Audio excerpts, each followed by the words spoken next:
Republican state lawmakers have introduced nearly 40 bills they hope will restore faith in the election process. But Democrats say they actually lead to voter suppression. Today, Secretary of State Jocelyn Benson called the bills anti-American. 13 on your side's Elena Holland has more.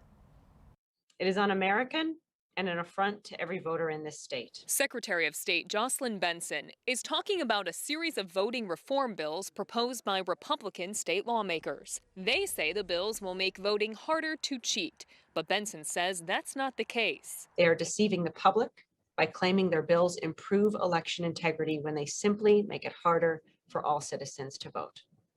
So don't believe them. Some of these bills include requiring a photocopy of your ID when applying for an absentee ballot, stopping ballots from being left in drop boxes, and not allowing clerks to include prepaid postage for mail-in ballots. Detroit City Clerk said many of these measures discriminate against low-income voters. The legislators who drafted these bills clearly want to restrict the voting rights of the people of Detroit and other like communities. And we're not going to stand for it.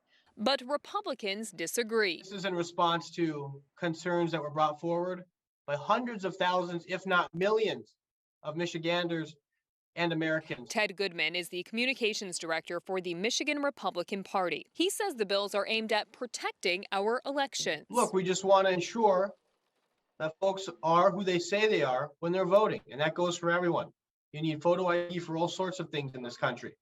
Something as important as voting, we don't see an issue with including it for voting as well. If the bills continue through the Senate, they would eventually need a signature from Governor Whitmer, who will likely veto them. But Benson says that's the Republicans' goal, so they can request signatures to override that veto. She's calling on state leaders to take a stand against the bills. We just want to do the job of protecting every single citizen's right to vote, regardless of where they live, regardless of how they choose to vote, and regardless of who they vote for. These bills make it harder to do that, regardless of what side of the aisle you are on. Elena Holland, 13 on your side.